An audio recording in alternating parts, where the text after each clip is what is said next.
ప్రజలందరికీ ఆమోదయోగ్యమైన మేనిఫెస్టోను సీఎం వైఎస్ జగన్ ప్రకటించారని అన్నారు రాజమండ్రి ఎంపీ భరత్. అమ్మఒడి, రైతు భరోసా, పెన్షన్లు వంటి పథకాలకు నిధులు పెంచడం ద్వారా అన్ని వర్గాలకు మరింత సంక్షేమం అందుతుందన్నారు. 2014 ఎన్నికల్లో వందలాది హామీలు ఇచ్చి ఏ ఒక్కటి అమలు చేయని చంద్రబాబును ఎట్టి పరిస్థితుల్లోనూ ప్రజలు మరోసారి నమ్మరని అన్నారు. ఈ ఎన్నికల్లో ఖచ్చితంగా సీఎం జగన్ విజయం సాధిస్తారని చెప్పారు. దీనిపై మరింత సమాచారాన్ని మా ప్రతినిధి హరీష్ అందిస్తారు. గడిచిన 5 ఏళ్లలో సీఎం వైఎస్ జగన్ ఏదైతే మేనిఫెస్టో రిలీజ్ చేశారో 99% అందరూ హామీలు నెరవేర్చడం జరిగింది. రానున్న 5 ఏళ్లకు సంబంధించి నూతన మేనిఫెస్టోను ఎన్నికల సందర్భంగా విడుదల చేయడం జరిగింది. దీనికి సంబంధించి ఏ రకాలైన ప్రత్యేకత ఇందులో ఉన్నాయి?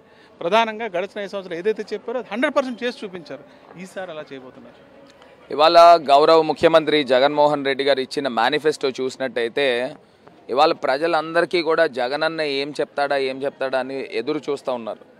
జగనన్న అంటే ఒక నమ్మకం, జగనన్న అంటే ఒక భరోసా కింద ఆంధ్రప్రదేశ్ రాష్ట్రంలో ఉన్న ప్రజలందరూ కూడా భావిస్తూ ఉన్నారు. ఇవాళ జగనన్న ఇచ్చిన పథకాలు అన్నీ కూడా 199% నిలబెట్టుకున్నారు. నాకు తెలిసి 100% నిలబెట్టుకున్నారు. ఇవాళ అమ్మఒడి 15,000 నుంచి 17,000 రూపాయలు చేశారు. అదేవిధంగా మనం చూస్తే రైతు భరోసా 13,500 నుంచి 16,500 చేశారు. అదే రకంగా పెన్షన్ 3,000 అంటే 3,500 రూపాయలు చేశారు. ఇలాగ 2 దఫాలుగా పెంచుకుంటూ వెళ్ళే కార్యక్రమం చేస్తూ అన్నీ కూడా జగన్మోహన్ రెడ్డి గారు ఏదైనా మాట ఇస్తే మాట తప్పరు, మడమ తిప్పరు అనేది ఆంధ్రప్రదేశ్ ఒకటే కాదు తెలుగు రాష్ట్రాల్లో ప్రజలందరూ కూడా విశ్వసిస్తారు. ఇదే చంద్రబాబు నాయుడు ఆయన చెప్తా ఉన్నాడు, 6 గ్యారంటీలను రకరకాల మాటలు చెప్తా ఉన్నాడు. ఈ మేనిఫెస్టో జగనన్న మేనిఫెస్టో చూసిన తర్వాత రేపు మళ్ళీ ఉదయం లేకపోతే ఎల్లుండ ప్రెస్ మీట్ పెట్టి నేను ప్రతి ఇంటికి 1 కేజీ బంగారం ఇస్తాను, ప్రతి ఇంటికి అవసరమైతే ఒక బెంచ్ కారు ఇస్తానని అబద్ధపు మాటలు చెప్తాడు. ఇవాళ ప్రజలందరూ కూడా ఒకటి సుదీర్ఘంగా మీరు ఆలోచన చేయండి, ఏది మంచి జరుగుతుందనేది ఆలోచన చేయండి.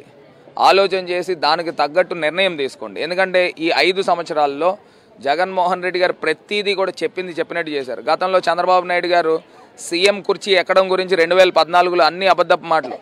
డ్వాక్రా మాఫీ అన్నాడు, చేయలేదు. రైతు మాఫీ అన్నాడు, చేయలేదు. మహాలక్ష్మి పథకం అమ్మాయి పుడితే 25,000 ఇస్తానన్నాడు, ఒకటి కూడా చేయలే. ఈ రెండాటిని మీరు ఒక్కసారి గమనించండి. చంద్రబాబు నాయుడు అనే వ్యక్తి ఒక అబద్ధం, జగన్మోహన్ రెడ్డి గారు అనే వ్యక్తి ఆయన నిజం. మీరు నిజం పక్షాన నుంచుంటారా అబద్ధపు పక్షాన నుంచుంటారా ప్రజల్ని ఆలోచన చేయమని ఇవాళ నేను వాళ్ళకి వినిపిస్తూ ఉన్నా.